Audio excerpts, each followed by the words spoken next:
Maksudnya Ustadz Geli iki lho, bengi iki kan acara milad iki ya. Milad to niki. Ben ketok sumunar cahyane, ben ketok padhang ngono lho. Ustadz Kelik pasangi lampu.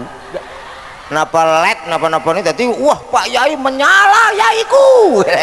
Oke, baik saudaraku semuanya yang sudah hadir.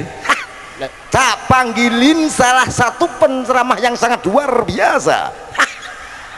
Ada hadir di tengah-tengah Anda semuanya. Assalamualaikum warahmatullahi wabarakatuh.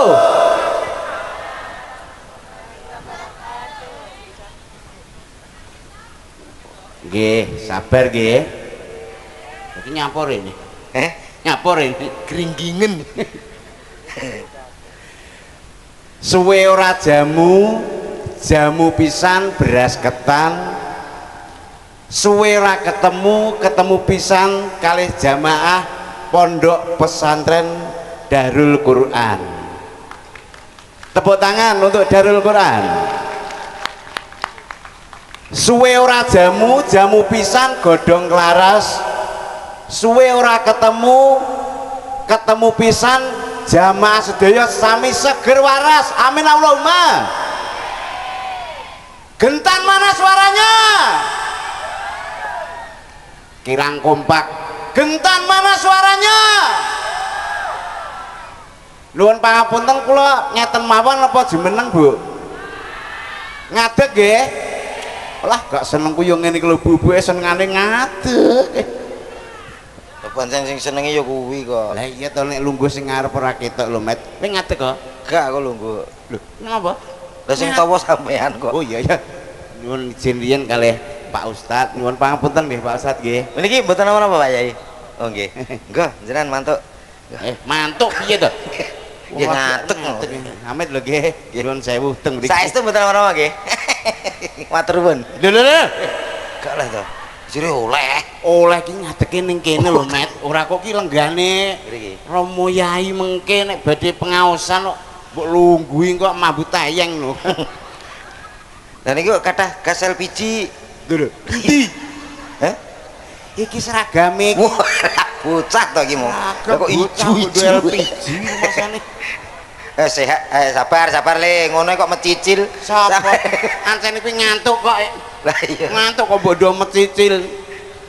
Wis, ketok ruwame Met bengi iki.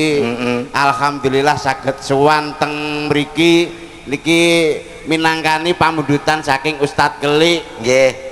Muga-muga pertemuan dalu punika ndadosaken barokah. Amin Allahumma.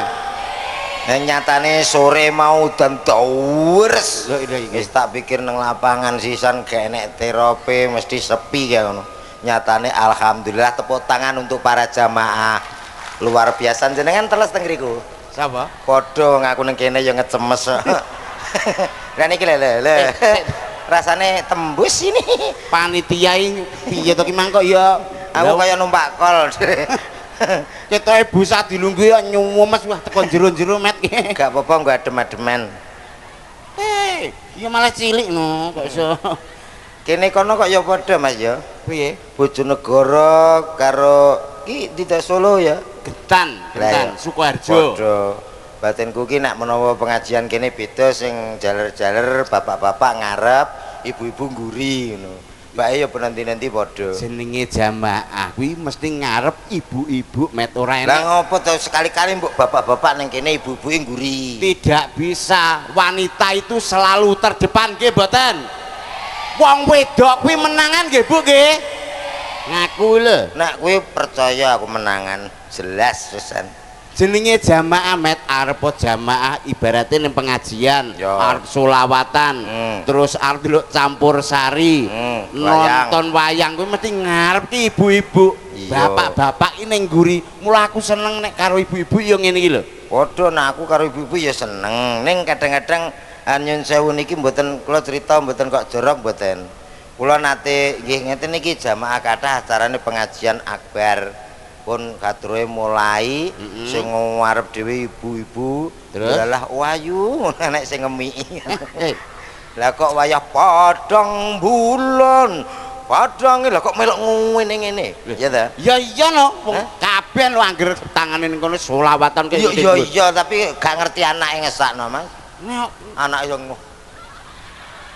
sik to ibu-ibu ning arep dhewe padang bulan padange kaya rina wah kadre jan poenak enak lah kok dhek melok ngene lah anake ya bingung ta ngetutno aku nang arep dhewe aku gak sida melok selawatan aku ya gur ngene kudu tak pasno ngutang kasus aduh ngapa mbok pasno kok ya dipasni dhewe nek wis rampung nyanyine kok iso iki mesti ibu-ibu ning dinggon iki mesti ya kompak arep jamaah pengajian arep ndelok campur sari arep apa rasan-rasan mesti kompak kuwi ibu-ibu urung karuan lho kok urung karuan lho aku kuwi mesti ibu-ibu ning dinggon kok ngarep paling kompak ki wong wedok ayo dijajal ya anu aku sing kene engko golek jamaah dhewe nggih Bu nggih niki khusus ibu-ibu kali kula nggih Bu nggih alah senenge ya ampun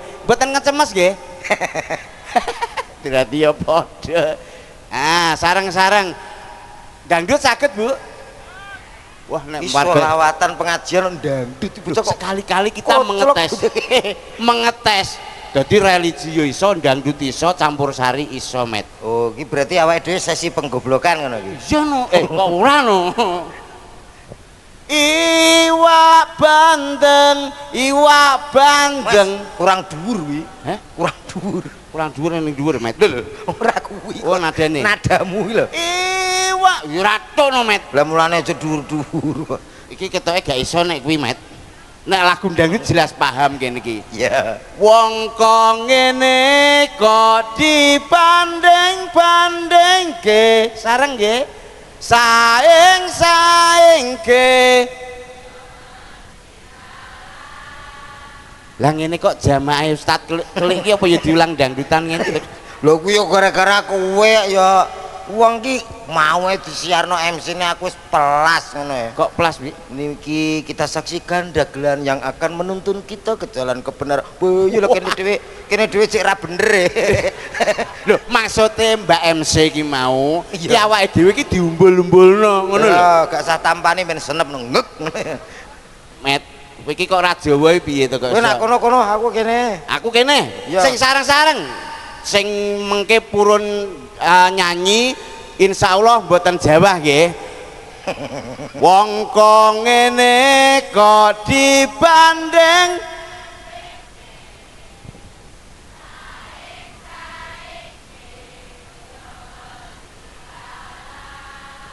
itulah jamaah saya Mas seorang wanita tepuk tangan untuk ibu-ibu yang sebelah sini ndak usah tepuk tangan ya lho iya wong jamaah kok ora iso lho iki pas pager ki rene wekku iki di blokir kene seret ki rono nggonanku rene nggonanmu nanti yang heboh paling heboh ikuti suara saya mendapatkan 50.000 oke lho ngene cah wani tombok mungkin nyambut riyen Pak wong yo guri-guri kaya ya lha sakmene kae engko heboh kabeh aku dadal lho alah sing penting iki wong ki lamis sebelumnya sudah kenal dengan saya belum aduh Mbak kat mau ngomong berarti rong kenal kowe sing goblok ya kowe sing goblok kenalan dhisik kowe iki sapa moro-moro kok merongos wong kok ngono lho lah nyatane aku urung kenal ya penak kaya ngene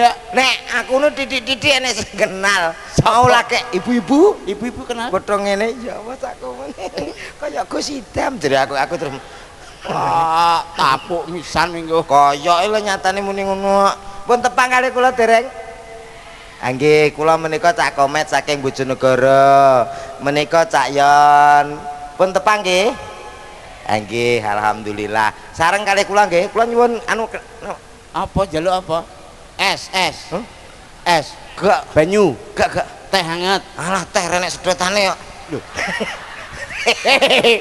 aja ngenyek panitia lho alah kok ngenyek piye wong kasunyatan arek lho iya teh iki anget kok teh sepeda balap iki nanti sedotannya apa tak glegek kene kita piyayi Mas aku iya kan ndak enak to ya modelnya kaya lantung anu di ngangge darbuka Mas Rang tung tang ndang dung. Tak Aku warai cangkemmu ae. Aku kan wis sepel karo kono to, Mas. Ayo darbukane. Kendang ya, Mas. Yuk. Sing tengah, sing piye, Bang? Lah ya. Ya wis ngono tok ae, Mas. Lho. Ayo terus. Ayo. Seket tunggu sik ah. Provokator. Semuanya ikuti suara saya yang sebelah sini. Kono rasa melok. Ayo. Rasa melu. Sebelah sini saya.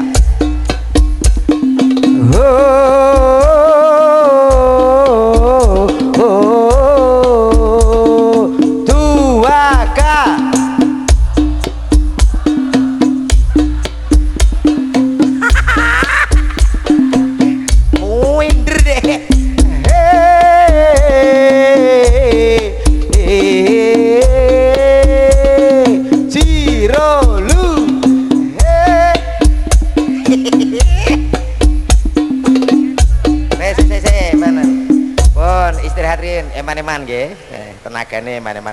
Aku gak usah nganggo wong kok ngene. Aku cukup ngono tok nyatane wis bodhok ya ta. Gak usah minder ya, Bu ya. Apane? Iki lho, Kowe mengke pira, Mang? 50. Mengke nek sareng kula. Ora sarnorno kowe mbok pangan dhewe ra enek kok sok. Wis ora sarnorno. Tak dongakno tok muga-muga mlebu swarga.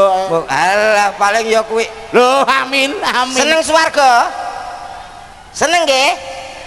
Mbok budal saiki. Jare seneng. Ya seneng tapi yo ora saiki mejek repot. Bengi udan kaya ngene dalane. Sing ngatur akhirat kaya kowe. Lho kaya ngono kok 50.000 lho. Alah yo piye? Arep nyanyi no. Padahal kamangka kene akeh bapak-bapak timbang ibu-ibu.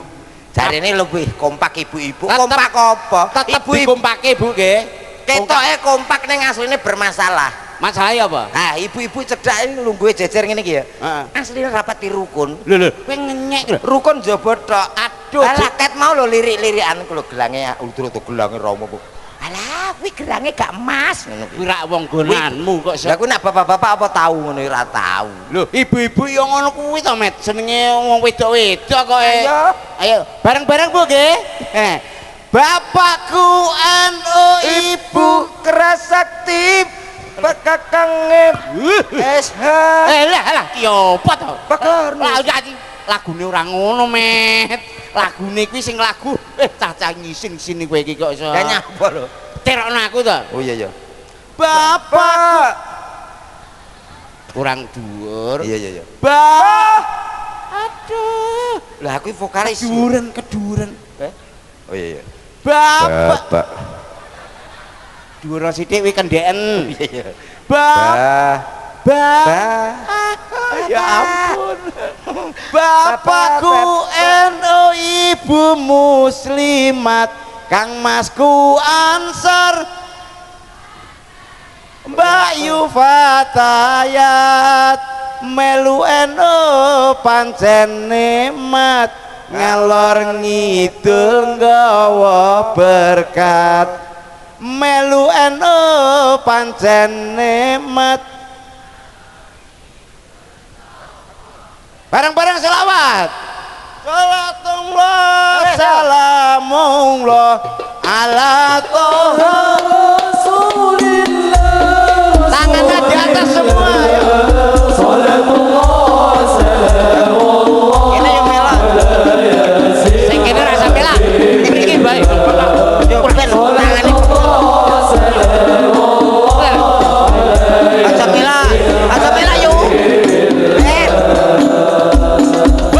Bisa weh, gue nanu malah melok, aku melok cah. Kena solawat langsung ketut mergo pengen mlebu swarga. Aku ya sik panggah kompak kene. Alah jere sapa mbok kompakno kaya apa ya kalah. Kicomania Mas. Kalah. Ya ora oleh. Lah ya ku lho salah kok gak oleh nyapo. Lah kowe nek kicomania jajal apa ya iso ibu-ibu. Bapak-bapak ya ora iso. LPG iso. LPG. Anu cacah iso. Kico mania. Aduh nanti podonan. Ya kalah. Wis, padha kompake nyatane sing mriko nggih kompak. Saniki kula tangleti sedaya sing kono ya kira. Iya ya. Nek kene wis jelas ngerti. Jenengan kumpul teng mriki dalam acara napa, Bu?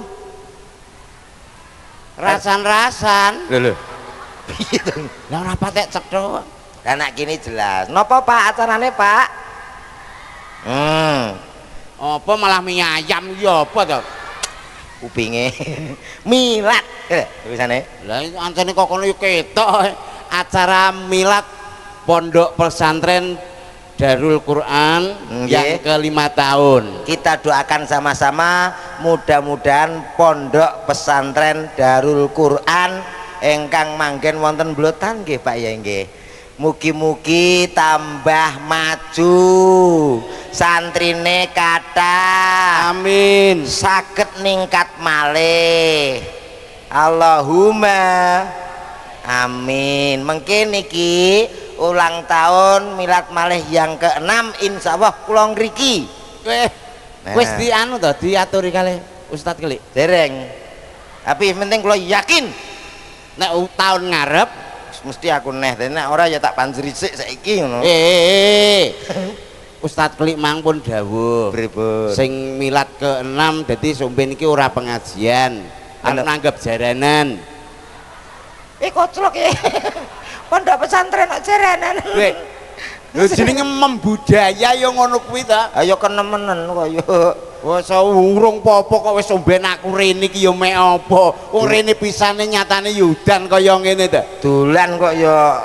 Ngerti sebabe apa? Nek udan ngene iki wong-wong ndek mau kok padha nyingkrih minggir sebabe apa? Ya mergo udan piye to ngono kok takon. Lho, lah iya sebabe apa kok wong-wong do nyingkir kena udan? Ayo mergo wedi to. Alah yo ora lho. Lah nyapa? Sebabe udan kuwi kroyokan. Kok udan kuwi dhewe-dhewe ra mungkin wong-wong ambiyane ra mungkin. Nek dhewe iki jenenge ra udan. Lah terus Tletik. Kok cakok nesu. Bermasalah. Tak bedhekne ya. Apa? Tak bedheki upama ki numpak sepeda motor. Ya. Wong telu. Sing anu ngarep nganggo apa ki nek ngarani mantel sing guri nganggo mantel. Kuwi sing ora kudanan sing sendi. Nomor 3. Lho, ora lho. Nomor 2. Alah salah. Sing nyetir. Salah. Kok salah kabeh? Ya salah. Lah sing ora kudanan? Sing ngiyup ning pinggir iku lho. Ora melok udan-udanan. Lah mbok kon sisan nang ratan terak sisan ngono. Ngono kok nesu. Iki awake dhewe iki ya ndongake, kala wau sampun didongake mugi-mugi Pondok Pesantren Darul Quran mugi-mugi maju pondokane. Amin. Santrine tambah kathah. Amin. Didongakno ayo dongakno Ustaz Kelik lho didongakno. Anggih mong awake dhewe iku padha karo nguyahi segara no Mas. Kok nguyahi segara piye to? Dagelan kok ndongakno Pak Yai nyapa to? Lho, lah menawa ora patek mandi. Ya ora ning kowe iki yo ngono jenenge wong ki yo donga dinunga. Nggih to Tat nggih? Lho rak yo ngono. Sapa ngerti awake dhewe ndonga wong diamini wong sakmene mbeyane. Enek wali liwat ya ta? Ya wali sapa? Walidi ta? Liwat terus. Wali liwat kok walidi. Go ngene mang walidi ta? Ngawur kuwi bakul kok ya. Sapa ngerti diamini wong sakmene mbiyane kabul. Amin. Ngono. Mugi-mugi napa ingkang dados cita-citanipun, tujuanipun Ustadz Kelik mugi-mugi tercapai Allahumma amin. Mula bengi iki sampean karo aku ya kowe lah paling ora ya iso gawe Ustadz Kelik ki sangsaya dhuwur met. Sangsaya dhuwur ben Ustadz Kelik saya dhuwur ki piye? Gowondo. Iya to kok gondo iki piye? Piye to kok ya Ben bianter neh lho met. Numpak pesawat ngono. Maksudnya Ustadz Kelik iki lho bengi iki kan acara milad ki ya. Milad to niki ben pondok. ketok sumunar cahyane ben ketok padhang ngono lho. Ustadz Kelik pasangi lampu. Napa LED napa-napa ini dadi wah Pak Yai menyala yaiku. Ya ra. Bocah ki piye to? Senenge. Seneng piye kene sedih kok. Maksud iki ben menyala ngono lho, Met. Lah iya disumet. Kowe tak kekrek lambemu so. Ustad kaya dijunjung Met, junjungen. Apa kuat sakmono gedene kene dhewe meringkil Mbah, wis omong dhewe kene. Wong dikon ngono kok ya angel to. Lho ora awake dhewe iki sisi menghibur lho ngono lho. Kowe iki angger karo aku ngono kuwi mesti padu gowo ndek mau ning rest area mau lho. Wah ngono kok critane ya. Lah kowe sepadu ambek bakule kono ki piye to, Mat? Rest areae kaken aturan mula aku ora pati seneng kok. Lho, aturan piye to? Wong ya wis bener mangan ya kuwi padha. Nyun sewu lho Pak anu Pak Yai. Ndak mau teng rest area mampir kopi luarang. Kok mosok kopi kok 40.000 aku ngono. Ki ana tulisane bayar di muka ngono. Aku wis ndang ngalih ndang kok kene ndang wis ngono. Lah iya kok iso tukaran ning kono, penting dibayari lah iya wis to. Lah ya kudune sing sampean takoni ya kono to. Wis jare bayar di muka atau tak bayari nang raine ngene. Lah kok malah nesu-nesu jare kon bayar di muka. Aduh, bayar di muka kuwi maksudnya bayar dhisik, Met, bayar ning ngarep. Wong bayar nang ngarep ya ngarepe wis ratan kok bayar ngarep lho. Piye to ki? Piye ki nek jelas. Lho ki ngeyel lho sing jajan mampir rest area. Bayar di muka kuwi maksudnya ki bayar anu lho, ya ampun, bayar ning kasir. Lho, kuwi tulisannya kene Ratnanya apa bayar nang kasir? Kasir kok ya nak wiranang to berarti. Ampun ya Allah. Ki lak kon jelasno sapa ngene lho. Bayar di muka ki maksude ya bayar ning ngarep, Met. Ning ngarep. Nang ngarep rek nek sapa-sapa. Ya wong liwat tok riwi lho. Aku bayar ngene sapa? Oh diomong sing jajan aku kok bingung lho. Ya, bocah diomongi kok angel. Mau angel ora kaprah jelasne angel kon ndongakno ya ora gelem. Bengi iki ya to awake dhewe sowan teng mriki apa sing kira-kira mbok sugone? Mbok sugone karo iki lho pengunjung majelisan iki lho. Niku ak kenge. Kuwi engko dienggo acara engko. Kuwi iki kok ora wong awake dhewe iki kon melu wara-wara teng daerah Mblotan wonten pondok pesantren Darul Quran. Menika ingkang sesepuhipun nggih menika Pak Yai Kelik pribadi MBG napa? Kowe iki ora ngerti lho jenenge. Ha nggih. Lah niku. Niki mengke dirawuhi Kiai Haji Sri Setyo SH SPD MSI. Kowe iki hafal ngono ki kok iso geger sing Pak Ustaz Kelik ku lho. Ustaz Kelik menika Ustaz Kelik Gunawan Pribadi SPD MPD MBG no. MBG panganan bocah ki ora Jawa. MBG ben bergizi. Iso wangel wis dijak nyanyi kono ben seneng sing atine seneng mugi-mugi benjing kathah rezekine. Sehat walafiat. Mula bengi iki diseneng-senengke nggih Bu nggih. Nggih pengaosan nggih guyu nggih ilmune saged ketemu mengke kesehatane sangsaya tambah. Amin Allahumma. Nek donga kula kagem jamaah sedaya mboten kathah-kathah, mugi-mugi sedaya saged dados tiyang sugih. Allahumma. Sugih Allahumma. Banter dongaku. Berarti padha pengin sugih kabeh. Kowe iki ndongakno kok ya sing ora berharap wong akeh ngono iki gak iso. Lho, iki pengen kabeh kok. Ya pengen kabeh ndongakno nek sugih kono. Lah kowe gak ngesano anak-anak iki nek sedaya sekolah lho. Lho kok ngesano donga apik lho Mas Wi. Ya ndongakno sing apik ya aja sugih didongakne mugi-mugi putra-putrine pinter Bu. Amin Allahumma. Ngono kuwi lho donga sing apik, Met. Lah pinter nak melarat kok malah nyusahno wong to, Mas. Iya ra. Wong bahaya lho Mas kadang-kadang wong pinter kayak wong bobol ATM kayak pinter lho. Kan gak pinter kesetrum ndase kae. Kayak pinter ning bahaya kayak merugikan. Ning yo manfaati wong pinter to, manfaat ya wong sugih. Aku tau nglumpukno ning desaku wong pinter-pinter ki enek masjid rung dadi belas sprene ya ora dadi ya. Tapi wong sugih tak kumpulno, moro-moro keramik teko dhewe, kusen teko dhewe, semen teko. Tepuk tangan. Ngono lho. Kuwi realita. Realita apa? Termasuk niki wong nek apa ki pinter, manfaate ya akeh. Lho, nyatane Ustaz Klik menika kan nggih pinter. Pak Lurah nika nggih tiyang pinter. Lah nggih Pak Lurah tiyang pinter ning tasik kerja to. Iya lho. Lah nek wong sugih ra kerja ra masalah, Mas. Wong aku kerja ya pangga sugih, ora kerja ya sugih dadi aku ora kerja. Wis sugih nek goblok. Pak Lurah sik mikir ya ta. Kowe nek sugih nek goblok kuwi dadi panganane wong pinter, Met. Entek bondomu. Ora mungkin. dibujuki. Alah saiki diapusi sesuk jek sugih. Wong pancen wong sugih kok. Penting lho kuwi anane nek pondok Darul Quran kuwi nek gak sugih gak iso, Mas. Ya ora? Gitu ta. Cukup semen nganggo donga, gak iso. Iya. Lho iki tak pertegas ngono. Pertegas apa? Dadi ben imbang ngono. Lho tapi kan yo wong nek pinter dibutuhne wong akeh. Contone dadi dokter. Piye kuwi? Lho, dokter kuwi ya wong pinter kabeh, Met. Nek kowe lara nyeluke dokter, ya ta? Gak percaya. Dokter ku wong pinter, sekolahe dhuwur, ragate akeh. Ora kabeh dokter pinter. Lho kok ora kabeh dokter pinter piye ta? Aku bar mriksakno anakku. Lagi tekoe sakit apa, Pak? Lho lah aku nak roh arek nyampur rene. Ngono kok jere pinter. Kudune aku lagi gendong anakku ngono ya. Iki larane lho. Langsung iso berarti ketoke musuhe dokter kabeh kok iki. Berarti gak kabeh dokter pinter Yon.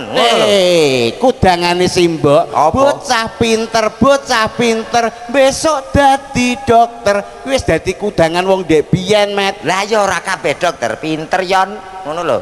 Dokter kabeh ki pinter. Ora. Lho, contone to? Lah wong aku anakku berarti periksa ya. Periksa ya gering ngene tok. Nyepele lho, Dele. Tul. Sudah ndak apa-apa. Lho. Lah wong padha-padha rakulaan aku yang bayar kok ora diratakno nyapa?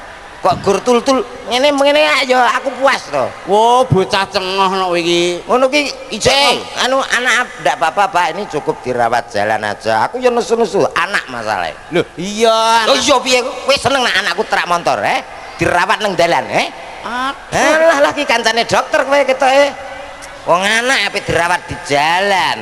Mas Komen. Nek iso ya dirawat padha karo pasien-pasien liyane. Maksudnya dirawat jalan kuwi anu, Met, ora dikon nginep kono, Met. Aku nginep ya apa keluarga. Wong kenal ya ora kok nginep. Doktere lho ngomong ngono kok dirawat jalan kuwi lho. Ya kuwi piye? Dirawat jalan kuwi ora dikon nginep kono. Aku gak kenal mulai ya gak nginep. Wangel iki omonge. Maksudnya diobati ning dalan lho. Lah nek sepeda motor di anu obati karo mlaku. Apa iso nek nguntal pil karo mlaku le pasang impus piye kak bocah kok ngliyek ora iso Mas langsung diimpus matane Mek. Nesu innallaha ma'as-sabirin. Sabirin sapa wonge ra melak? Astagfirullahaladzim. Aku malah jemborok to bocah omong ngono kuwi. Wong kok nesunan. Ora nesu piye ojak omong dokter wong pinter ngene ora paham kok kowe. Ora kabeh dokter pinter, mula hati-hati. Isuk omongnya ruwenorno tapi kadang-kadang nak tak digatekne gak masuk. Kok ora masuk lho? Aku tahu kok. Ini anu Bapak usianya berapa? 43. Ya terus? Anu suka makan kambing. Iya, jangan kambing itu mengandung kolesterol, Pak. Nah, aku yo bener malah aku jenenge dokter sing profesional, ngerti nek pasiene kaya ngono ki mesti cara makane diatur ngono lho. Iki masyarakat nomor piro? Beh, aku kok malah izin ngejak kowe. Wong wedhus kok kambing mengandung kolesterol. Loh, kambing kuwi mengandung kolesterol, Met. Takon jamaah. Kambing mengandung ora enek kok.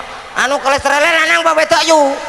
Ora enek mesti cempene lanang apa wedok. Alhamdulillah sok besaran kena dibeleh.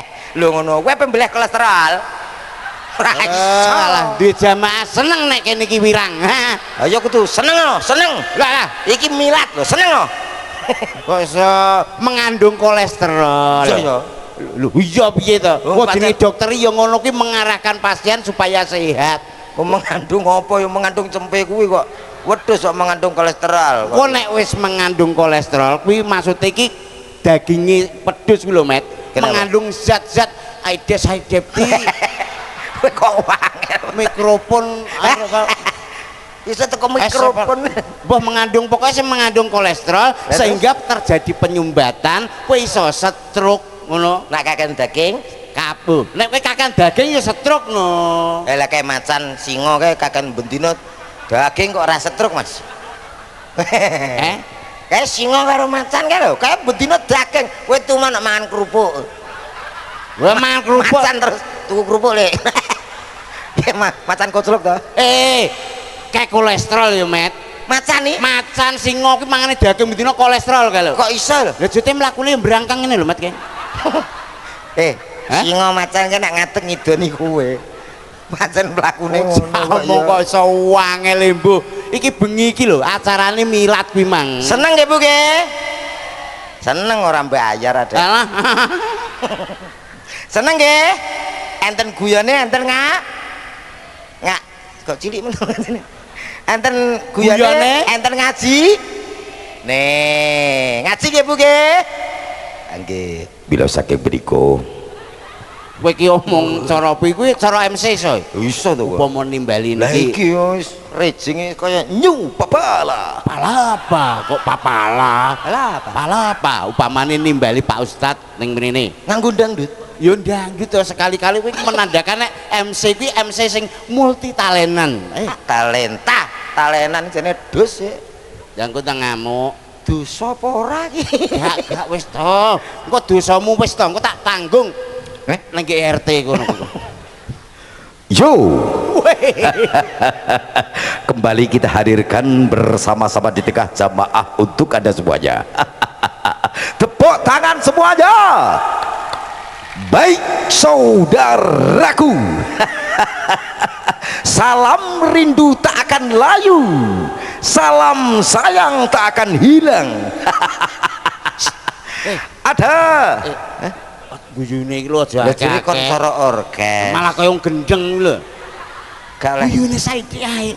Oh, Saidi. Malah kaya gendeng lho. Oke, baik saudaraku semuanya yang sudah hadir. Tak panggilin salah satu penceramah yang sangat luar biasa. Ada hadir di tengah-tengah Anda semuanya. Hah. Sare kan Siti. Ya Siti ndak malah ngabapi jamaah to kowe. Piye-piye kowe ra malah mbayar kok wiwuh to. Lah bengi iki apa ya bayaran ujire sambatan kok. Lah iki seduluran kok Mas. Lah ya sedulur antarane awake dhewe karo Ustad Kelik. Lah ngono. Apa bot-bot awake dhewe sapa to nek Pak Ustad Kelik ceramahan kono awake dhewe ya digawa. Nah, di rene mulane ya digawa mung acarane dhewe. Tekan ndi mu? Kuwi mangkes. Yo sing sedingan, sing sedingan, sing. Ha terus siap nggih. Pokoke kula men yo, ngoten langsung jenengan mantuk. Lho. Ha piye? Iki jamaah dhewe kok mbok kon mantuk. Maksudnya nek meniki yo, lain daripada yang lain. Pokoke sami sarang-sarang randang-randang ngoten nggih. Yo. Bareng. Ayo Kita sambut semuanya. randang. Waduh. Nyapa? Gara-gara kowe. Ya jine mbok kon randang-randang. Rantang-rantang mah ora dalan tempe. Ya terus Alate langsung di bareng ngono lho mate. oh lah Diangkat. tabun bareng, tabu bareng. Yuk kita sambut sama-sama. Oh, hey. Lindu. Kita sambut Lindu Aji. Malah lindu. Lah malah kaya kena gempa. Maksudnya wong lho. maksudnya gentian lho. Lah Dadi ngomong tak jelas nih, kowe sing MC aku sing bimbing kok. Lah ngono lho, irama. Gentenan. Mari kita sambut semuanya. Ada siapa? Nah. Ye, penak ta? Ini tak jelasnya dewe. Ngeten le Mas. Hadroh majelis Raudatul Jannah. Wah. Lambene kaya Kowe nak kula mun yo alat ini jenengan dol. Regeten ah. Kok malah mbok kon ngedol. Ngene tak omongi. Ah, kowe dhewe yo kliru. Wis to, nek iki bener. Nek Mas Komet mengke ngomong kok yo alatmu cekeli dhewe. Sing ra di alat gak usah nyekeli ya. Nah anu alatku ya nah. Mau. Dadi bang ora nyekel. Engko blenyek aja. Kudanan. Pokoknya eling lho Mas ya. Nah aku yo sama nyekel alat ya. Diangkat. Cekel diangkat. Lali neh. Yo. Iya, Mat. Kompak ora? Raudatul Jannah ngene iki. Slamete kok kene sing bagian nyekel setrum. Lah nyapa? Ya garing, Bos. Lah jere mbok kon nyekel ngangkat ngene Ya wis. atek kesit diangkat ki mate. Piye ya? Kowe ngomong wangel ngono. Cepat. Yo ngomong disepoti Mas, sepoti. Allahumma sholli ala Muhammad. nyun sewu katur dumateng Romo Kiai Haji Sri Setyo SH SPD MSI tanpa MBG. Allahumma sholli ala Muhammad.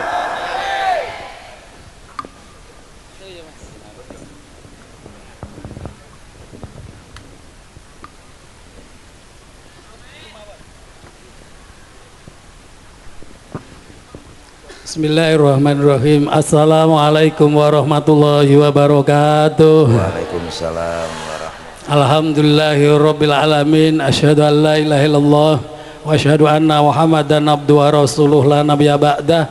Allahumma sholli ala sayidina Muhammad wa ala alihi wa sahbihi ajmain. Nama ba'du. Bapak Ibu, keluarga besar Pondok Santren Darul Quran Abdul Aziz, yang paling utama Bapak Ustadz Kelik Gunawan pribadi dan keluarga, kita doakan semoga beliau panjang umur, sehat walafiat, lancar rezeki, sukses dunia akhirat, amin Allahumma.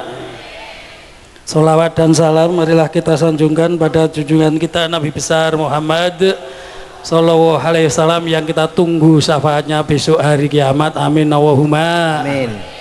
Walhamdulillah. Sanat janto Jawa meriah ngaten nggih. Enten Cak Komet, enten Cak Yono, kita senyum bersama-sama. Ciri penghuni surga wajhun malihun, ulate padang, murah senyum, ceria. Ngaten nggih Bu? Alhamdulillah. Dalam rangka milad Pondok Santren Darul Quran Abdul Aziz yang ke-5, semoga pondok ini akan mencinta anak-anak yang soleh solehah, alim alimah, selamat dunia selamat akhirat. Allahumma amin. Allahumma sholli wa sallim ala Sayyidina wa maulana Muhammadin. Ayo diduduk. Angkat. Diabani ya. Tutuken. Duduk ya. Tak duduk lho. Kok malah kon nutuk. Allahumma sholli wa sallim ala Sayyidina wa maulana Muhammadin hatta ma bi ilmihi salatan naimatan bidawamil mulkilahi. Sallallahu Muhammad.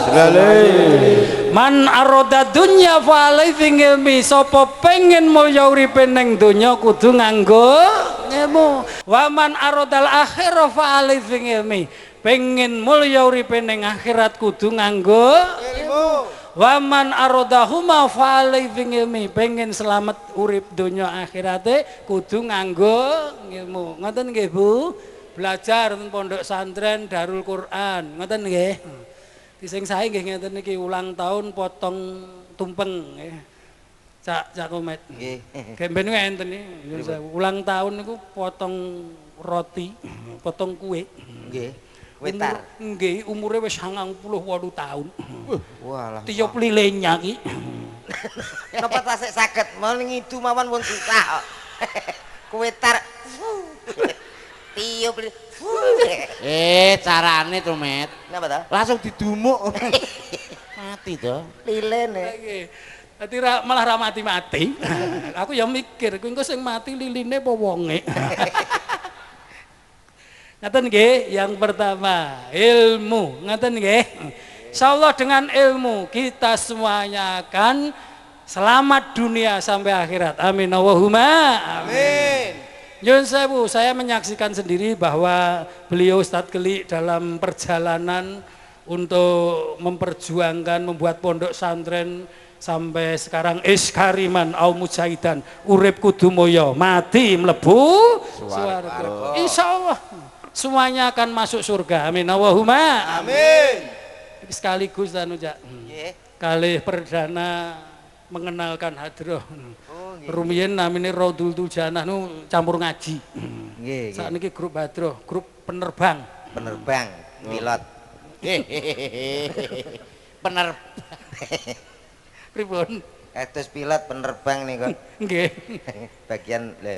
Nggih. Tapi mboten niki kok. Nggih. Terus nggih. Nggih pun ditutup mawon nggih. Nggih.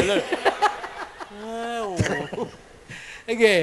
Terus yang saya insyaallah semuanya yang hadir ini nanti Raudhatul Jannah akan ditempatkan di taman-taman surga. Amin. Kalau semuanya kita mau belajar di pondok santren Raudhatul Jannah, pondok santren Darul Quran Abdul Aziz. Amin. Allahumma Amin. syaratipun setunggal wajkun malikun ulate padang murah senyum ceria ngoten nggih. Karo kancane sing rukun walaupun apa-apa larang ki mau disampaikan MBG Pak Kelik GP kok MBG. Dereng Pun ngertos artine GP napa? napa niku? Gunawan pribadi. Oh, GP nggih. Nggih, kok MBG. Lah niki sami nggih Yono GM. Napa? Gangguan mental. Oke. Yang pertama ulate padang murah senyum ngoten nggih. Yang kedua engko ndak selak dalu, selak Jawa ngoten nggih. Mboten napa-napa niki los setengah 3 oke. Oh nggih to. Nggih. Dadi teng mriki mawon Nggih. kula kalih jenengan pun kanggo Kancane. mboten enten. Nggih. Yang kedua kolbun tagion yun sewu.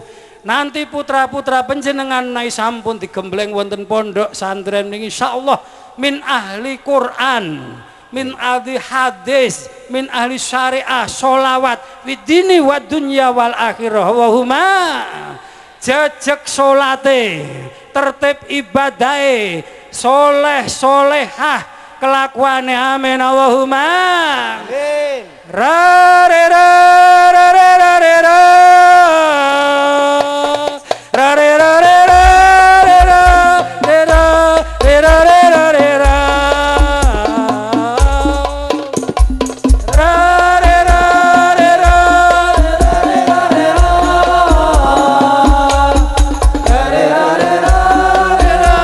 re ra ra re ra re ra tangga ati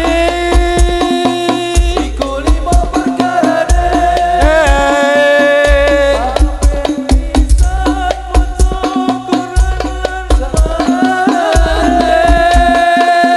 kaping pindho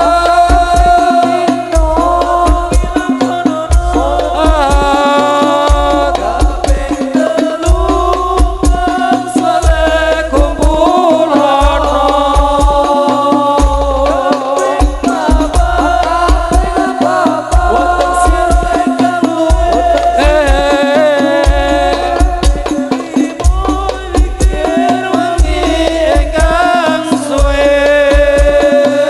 salah sawijine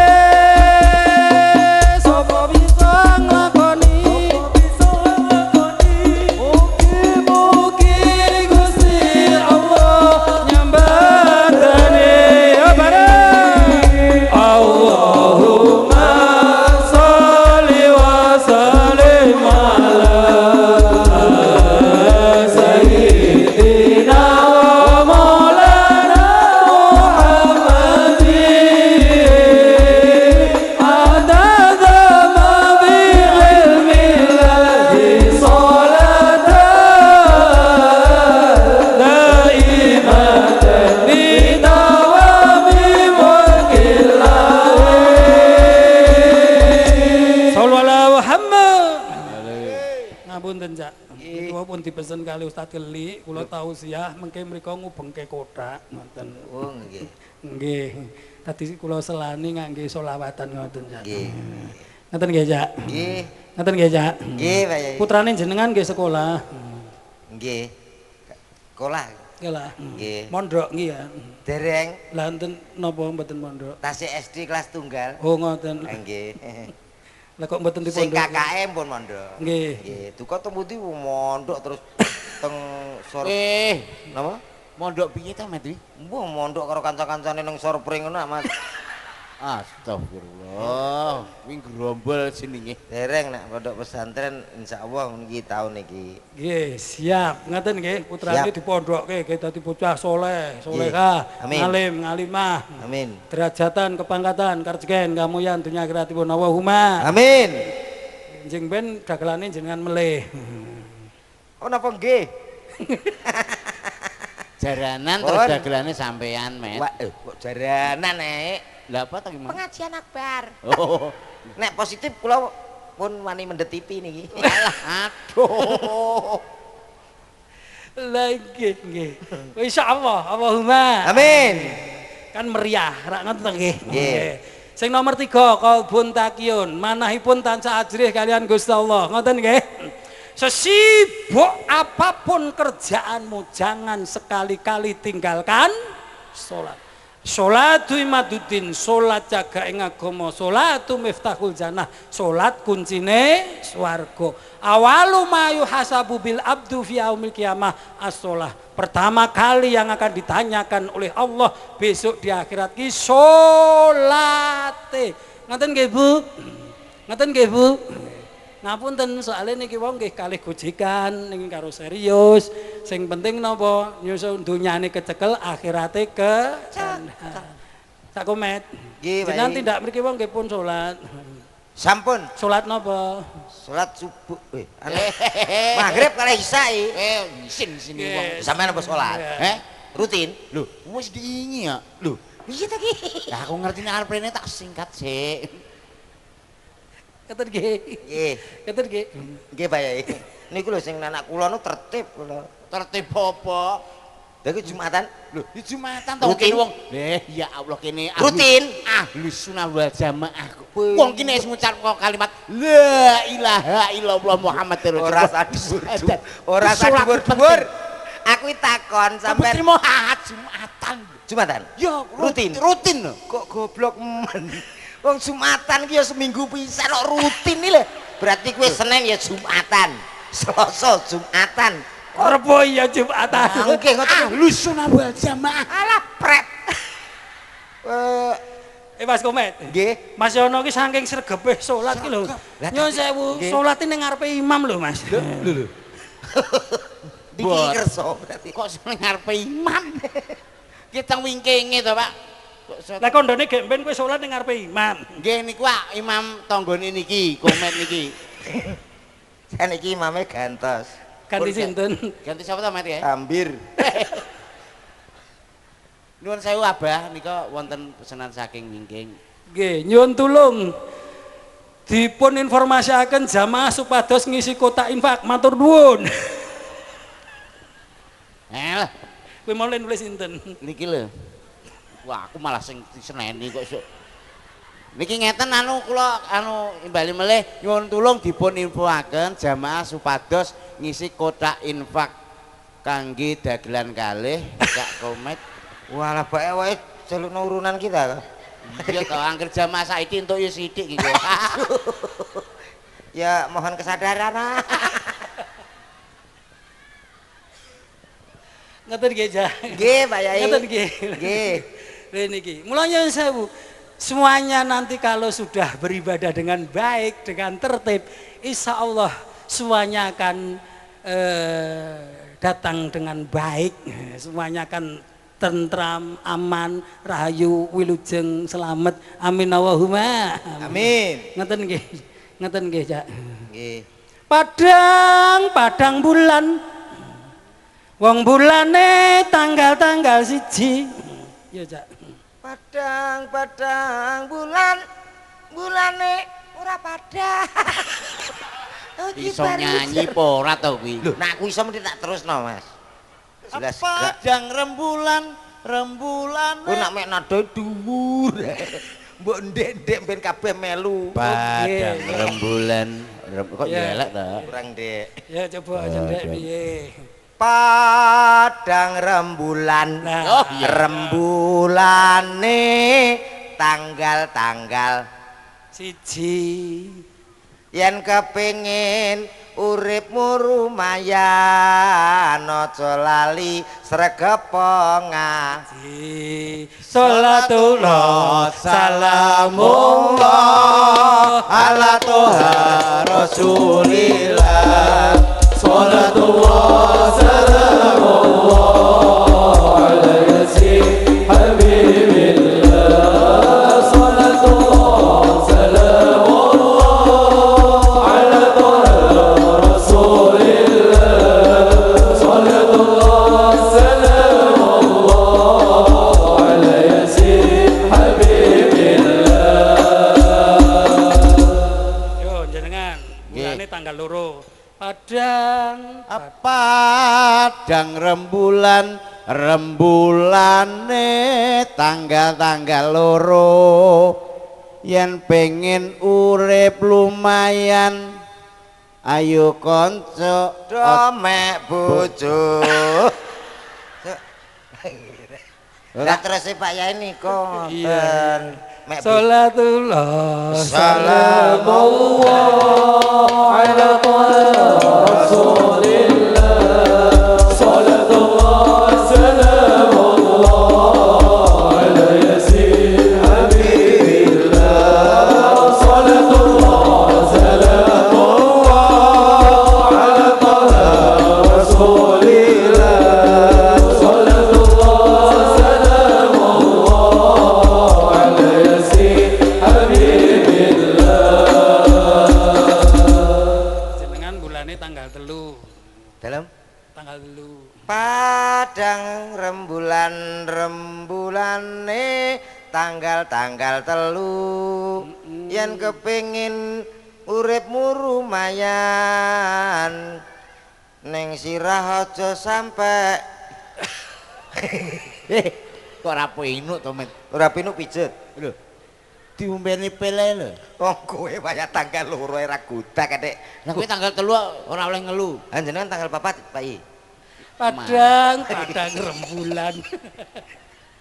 Rembulane Tanggal-tanggal papat. Yen kepengin uripmu rumayan janji yo sing sregep salat. Salatullah salamullah ala toha rasulillah. Salatullah salamullah ala yasin habibillah. Salatullah salamullah ala toha rasulillah. Salatullah salamullah ala yasin habibillah. Sallallahu Muhammad. Lere. Jenengan langsung tanggal 30. Aduh. Ate kita 30. Angge leres Pak Yai ngono nek diurut nek suwen.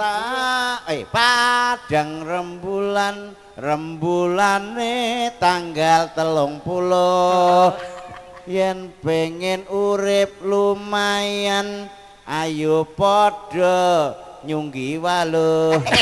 Gak cocok. Gak cocok ya? Ora cocok. Yen kepengin uripmu lumayan dadi menungso aja kakean ngeluh. Oh iya. Salatullah salamullah ala toha rasulillah. Salatullah salamullah ala yasin habibillah. Salatullah salamullah ala toha rasulillah. Salatullah salamullah ala yasin habibillah. Anu, Pak, Mas Kelik diaturi Ulang-ulang mejisan. ngoten. Wong ki tuan rumah. Ben gayeng ngono. Jajal, Niki kae ya. diatur. mlakune sing apik. Ayo dodok. Dodok, ayo Sekeng. dodok. Ayo dodok karo melet. Melek. Lah, nah iso tak anu sikil tengen diangkat cici. Lho. Met. Ora. Oke. Go Mas Kelik. Mriki Mas Kelik. Allahumma sholli ala Muhammad. Sallallahu Pun tepang dereng. Dereng. Bacut. Nggih. Nggih. Mboten napa niki dhuwur niki. Anak kula niki. Nggih. Nggih. Paring dawuh Mbah Yayi. Nggih, engko jenengan niki nyuwun sewu pun damel pondok. Wis dadi mubalek kondang. Siap. Tak dongake sehat, moncer. Amin. Sukses dunia akhirat, ngoten nggih. Engko jenengan aja ngendikan napa kalih jamaah jenengan sedaya sing rawuh kuatah niki. Alhamdulillahirabbil alamin Mbah Yayi. Nggih. Bapak Ibu, perlu kami sampaikan ngapuntenipun saya ini grogi sebenarnya. Mboten sah grogi.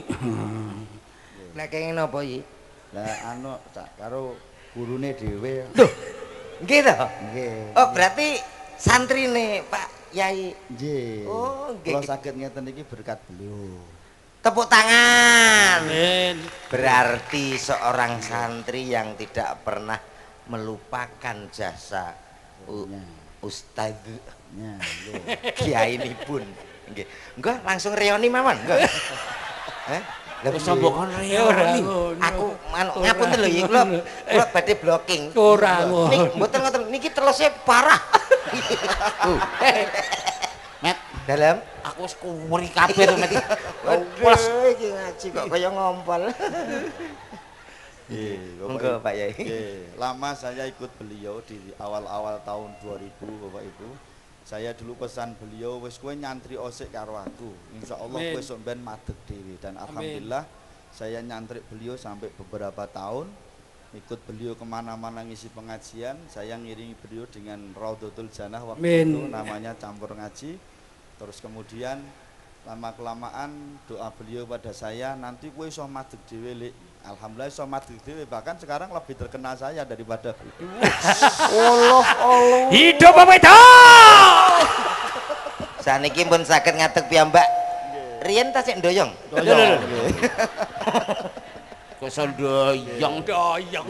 Boten namung guyon mawon. Jadi Gojekan. artinya bahwa saya tidak akan pernah melupakan Amin, jasa-jasa amin. beliau telah membentuk saya seperti ini dan nurun beliau bisa membentuk atau mendirikan sebuah pondok pesantren Amin. walaupun masih jauh dari beliau, Amin. tapi beliau tetap support kepada saya. Amin, amin. Bahkan memberikan arahan kowe kudune ngene Amin. gitu. Ngene gitu. Amin. Alhamdulillah, terima kasih Mbak Yayi Nggih. untuk supportnya kepada saya, terutama masalah kepondokan dan juga masalah dakwah saya juga sering ada masukan dari beliau dan alhamdulillah ya ngapunten Mbah Yayi niki kula mboten sombong, kula pun tekan Korea lho. Kroyan apa? Korea. Korea. Korea asli. kok kroya. Luar negeri. Luar negeri kan Lho, ngoten Korea, niku niten apa? Hong Kong, Taiwan. Niti napa niku?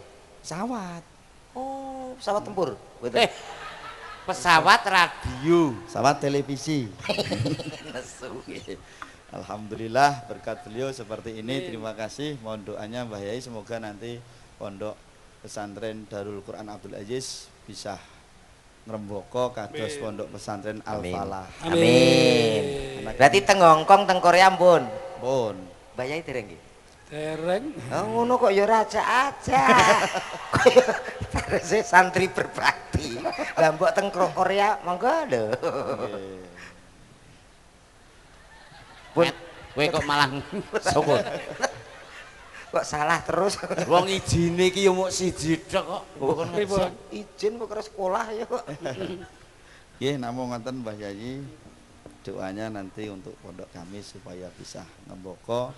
Amin. Amin. Alhamdulillah juga mohon maaf ini saya sampaikan kenal dengan Pak Luki dengan Dua Naga. Kemudian beliau juga support pada kami. Terima kasih Pak Luki atas supportnya. Pengajian pada malam hari ini juga disupport penuh oleh Dua Naga. Tepuk tangan. Tepuk tangan Dua Naga. Pak Luki. Ya, Pak Luki. Dan nanti insya Allah pada tanggal 18 Juni tahun 2026 ya nanti juga ada namanya Dua Naga bersolawat, nanti tempatnya di Kerajaan ya. Nanti bersolawat bersama saya Kelik Gunan Pribadi, mohon kerawuane nggih Bapak Ibu nggih. Insyaallah nanti tapi orang nganggo cak komet. Oh, udan terus. Lah. Dongomu ra. Cak Komet. Ngene kok elek.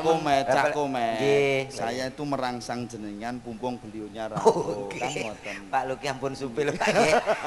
Mbok ya Matur piyambak kali Pak Luki. Ngoten nggih. Kena nyedak kono matur. Matur piyambak. Karo Pak Lutfi. Mboten apa-apa. Mboten napa-napa.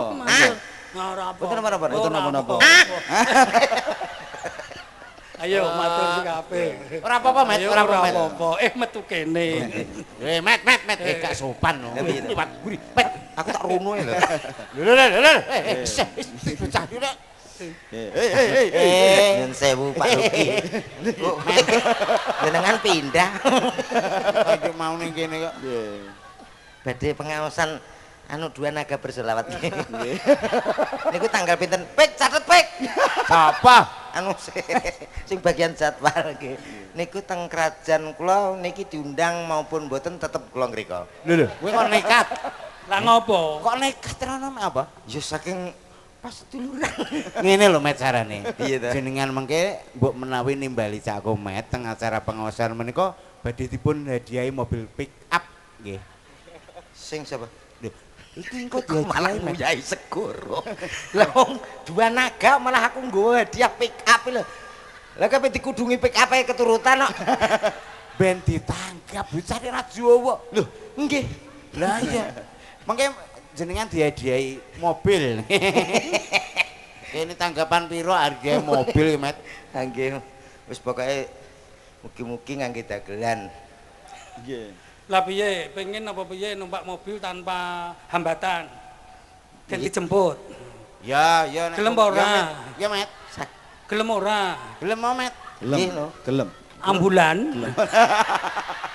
Penak lho kuwi bebas hambatan Met. Ya ora apa-apa jane mari wiwiune lho. Ku tak pengekane. Kau ngeri. Nggih, sampun ngoten Ya, Mbah Yayi pun lajengaken. Nggih. Nggih, sing penting Mas Keli istiqomah. Amin. Pun wae Amin. jenenge ngobani pondok niku ndadek-ndadekke perlu tirakat, riyadhah. Amin. Mugi-mugi lelahmu akan jadi lillah. Amin. Amin. Amin. Membawa masyarakat baldatun thayyibatun warabun ghafurun mawahuma. Amin. Amin. Amin. Ngeten Mas Komet, Cak Nggih. Komet. Ki gemben Nggih. upama Mas Kelik ki jago lurah dadi lurah. Ora kaya ngene. Nek gandengnya saya wis istiqomah dadi guru, Nggih, pun kangkat BNS. Soh di pondok. Lho, PNS nggih. Nggih. Oh, biasa. Kowe kok gak penak to sauranmu. Apa to? Muni murah penak. Gawe negeri. Lho lah iya, tepuk tangan untuk Pak Ustadz kali. Sing tepuk tangan ora patek ikhlas ngono kok ya. Kowe jeneng wong dikon ngumpulne kok ora gelem to. Apa kuat? Kok iso ngumpulno Mboten Cak Komen. Nggih. Mumpung jenengan mriku ada pesan sama Mas Kelik. Lah nek tinggal weling kono lho. Heeh. Enggal kula iki jene. Oh iya, kula mboten anu kok nggih. Ngapunten ingkang sepindah. Nderek urun. Arep urun apa? Wong rene solare utang kok. Urun. Maksudnya nderek saged kula menghibur para jamaah mugi-mugi saged dados renaning penggalih. Ingkang nomor kalih pangapunten sak badane acara menika kula mboten saged anu napa balik teng pondok. Kula langsung nyuwun pamit mawon awit napa enjing mungkin bakda subuh kula pun kedah ngisi Apa? Ngisi apa? Pengajian. jeding. Tak kira to pengajian. Mboten. Jan kok ora Kalih jadwal. padasan nek mboten enten kula. Wo, sholatu khairum minan naum. Gak enek sing wudu lho, Bos. Lah iya ya. Nggih leres kok niku Bu. Teng mriko nek Cak Komen niku mboten enten teng anu musala. Buyar, Lingkungan mboten nate nek jamaah teng masjid mboten nate. buyar. Sebabe sing beto kunci masjid nggih Cak Komen niku. Badhe kula kunci kula buk. Aseme. Monggo Pak Yai. Jenengan ada pesan untuk Mas Kelik. Anu mboten malah kula pengene dipeseni ngoten niku. Badhe pesen apa? Sosis, Teges blangkemen to. wah ngono lho kok iso malah panganan. Lah yo ngawake dhewe iki perlu ilmu saking Ustaz Kelik lho, Met. Nggih. Kok ngopo lah awake dhewe iki kan yo lho ngono lho, menyecep ilmu. Nggih. Pancene nyecep ilmu niku penting. Lah iya. Luwih penting karo nyecep. Monggo Pak Yai. Mbok menawi kesan jenengan malam ini. Mboten usah nangis ngono kan. Ya bahagia. Bahagia. Kalau saya tidak apa anu Lagi. oh dosa kowe. Iki Pak Ustad lho. Pak Ustaz tadi kan lali berarti. Nggih. Lali. Pak Ustaz. Ya sangat bahagia Mbah Yai, bahagia. Sebenarnya pengen menangis cuma saya nanti kaitannya harga diri. Nah, kino. Nangisin mergo engko ki entek piro. Ngenyek to. Lho ngono lho, Met. Oke, untung ada dua naga. Nah, lah kok upama ora nek kene piye, Met? Hah? Upama kene kene piye naga hitam mang? Ya, untung ada dua naga. Tepuk tangan buat dua naga. Tepuk tangan dua naga. Mula Mas Kelik, nyuwun sewu Bapak Ibu semuanya yang hadir, mohon untuk dukungannya Pondok Santren Darul Quran Abdul Aziz, semoga segera cepat besar, ngoten nggih. Dibantu baik doa maupun harta dan lain sebagainya, ngoten nggih. Ini Mas Kelik niki nyuwun sewu idola panjenengan. Dados kajeng ndang duwe pondok santrine kathah. Niki wau pun enten pinten Pak? 130 bocah soleh sedaya, ngalim sedaya. Amin Allahumma. Amin. Kuwi mau sing kandha njuk emban mimik buke ki mau karo padha Mas Komet. Sak Komet. Kalau Met ngomongi Met. Pun mboten tiku kabu. Enek Lho keramaian. kok jiran mbok pasno. Mboten kok iki sing canom kok. Aku nang iso. Kenapa nek kuwi? Ke Nggih, ngoten nggih Cak Komet. Ngoten nggih Mas Kelik. Terus yang penting satu, sebersih-bersih tauhid, yang kedua setinggi-tinggi ilmu, yang ketiga sepandai-pandai siasah. Insyaallah Pondok Santren Darul Quran jaya selamanya. Amin. Amin. Amin.